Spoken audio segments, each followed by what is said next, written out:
Morning. Welcome back to the end of our unit on serialism.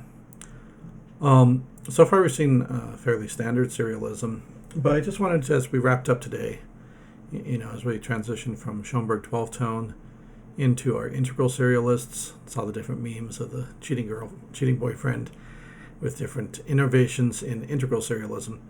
Just want to touch on a few other things that people have done with serialism today, just to see the flexibility of this system.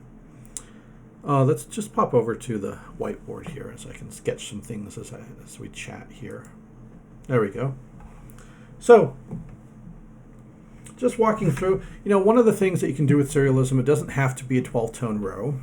The piece we started off this unit with, John Taverner's The Lamb, uses a smaller row. It doesn't use all 12 tones.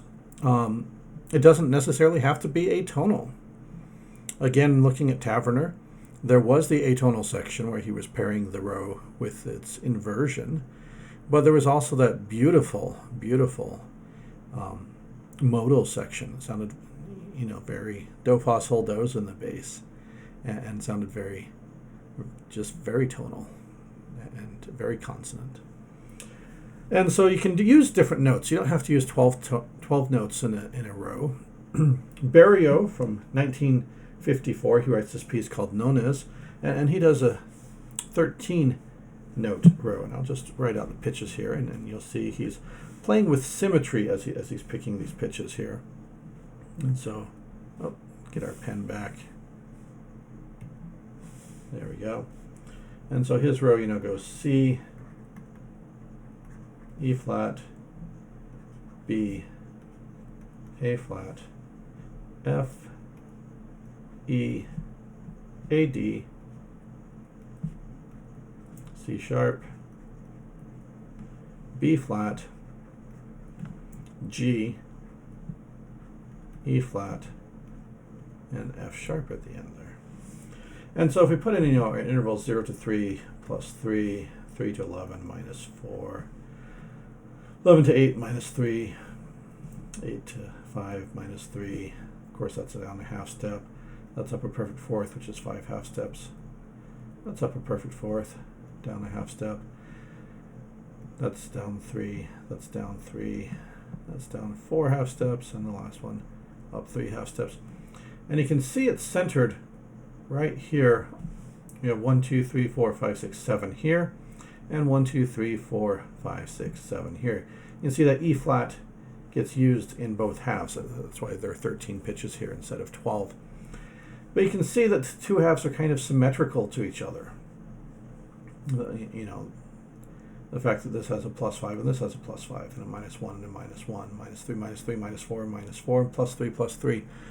And so there are all sorts of different possibilities for this. You wouldn't necessarily construct a matrix because you're not necessarily interested in using P, R, Ri, and I forms like Schoenberg combines things, but there are possibilities that open up with this row. And I suspect Taverner did something similar when he's coming up with Lamb.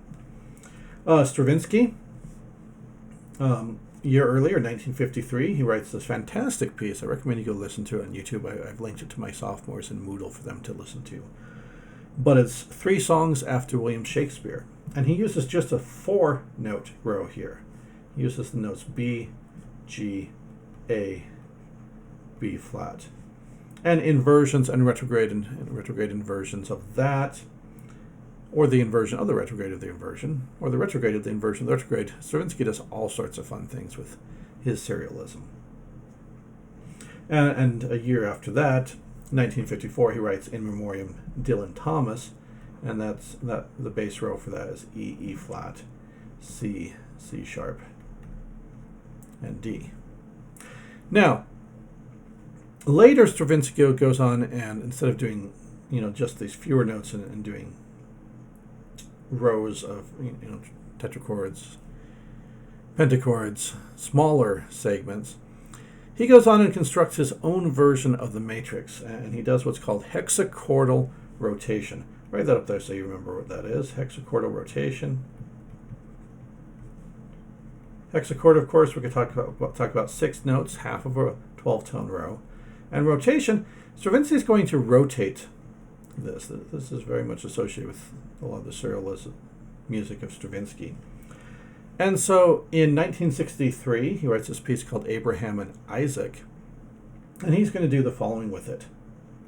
He's going to come up with the hexachord, the first 6 notes of his row: G, G sharp, A sharp, C, C sharp, and A, and he's just going to rotate it so he starts on each note in order. So kind of, if you will, modes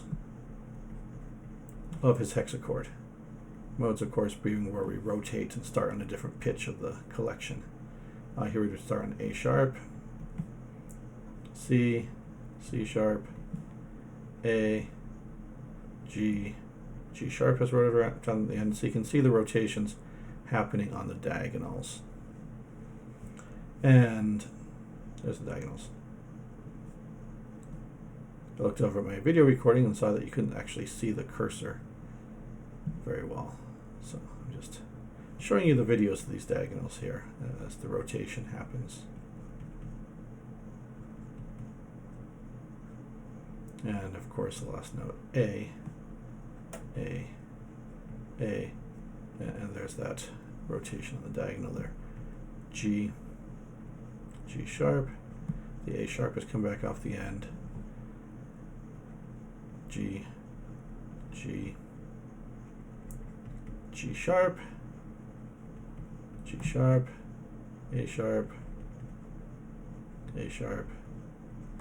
My C came off the end here, and my C sharp came off the end there.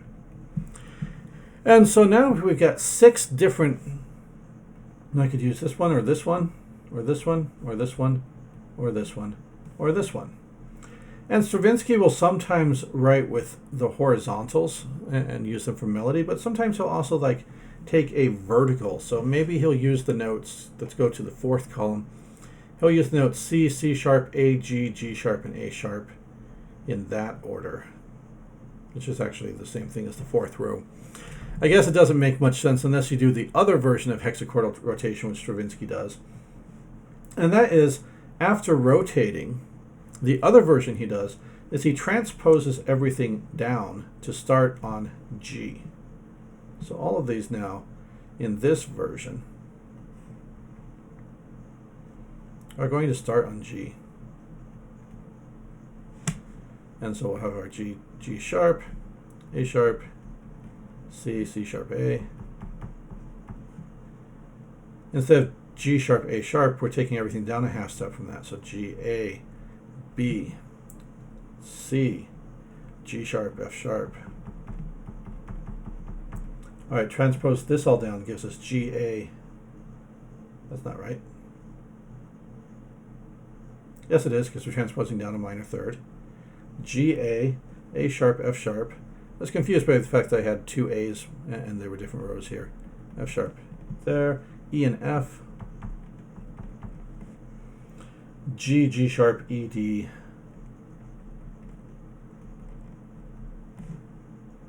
D sharp and F. G, D sharp. C sharp, D.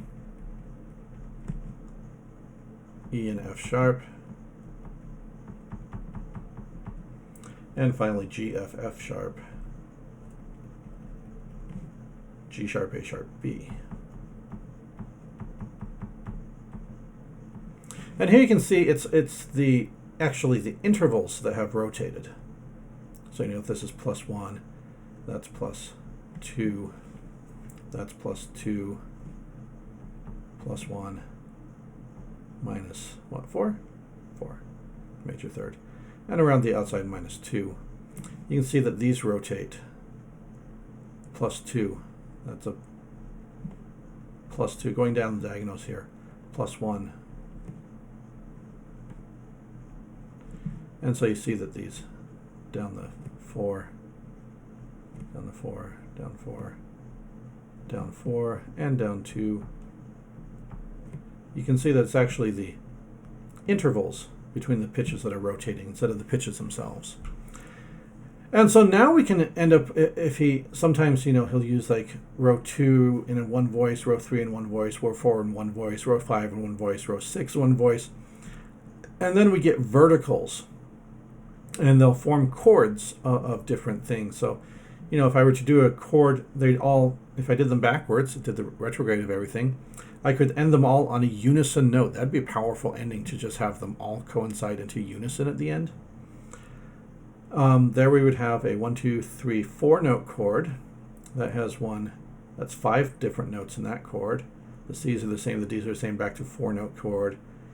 That would be another 1, 2, 3, 4, 5 note chord, and that would be a 4 note chord at the end. And so, different possibilities come from this hexachordal rotation. Now, the last kind of stream of 12-tone music that I want to talk about is fusing it into jazz. There was this movement called third stream, which was combining jazz and serious concert music, and not having a line between them, but trying to fuse them together. And that notion of fusion became more widespread than just jazz. What happens if you combine world music and concert music, or world music and jazz, and just this kind of postmodern stylistic fusion, if you will? Gunther Schuler's often associated with this. Go Google him, read some of his interviews that he's done. It's really fascinating reading his thoughts about these things. Only a handful of his compositions actually qualify as third stream. He's got a lot of very legit compositions, some 12-tone, some not, and interesting stuff to read. But in 1957, Milton Babbitt writes a 12-tone piece for jazz ensemble. Yes, Milton Babbitt, the Integral Serialist, writes this neat piece for 12-tone ensemble called 12-tone piece jazz ensemble, all set from 1957. Look that out up on YouTube. Take a listen to it. I've linked it for my sophomores on Moodle. Gunther Schuler. Listen to 1960, the Modern Jazz Quartet, with some guests performing this piece called Conversation, and it's a string quartet and a jazz quartet doing this 12-tone stuff that's really interesting. And it shifts back and forth between the very austere classical string quartet sound and the rhythms and timbres of jazz. It's really neat. He did some stuff with Ornette Coleman.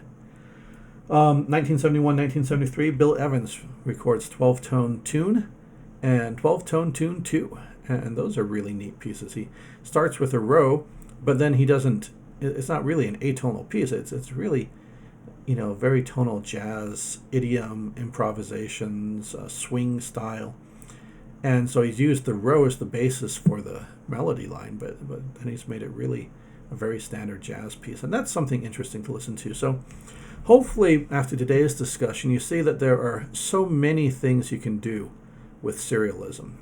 You can have tonal serialism. You can have consonant serialism. You can have very dissonant atonal serialism. You can have that crazy integral serialism where everything is controlled by the row. You can use the row as an starting influence and go purely musical instinct on that. You can do it in jazz. You can do it in classical idioms.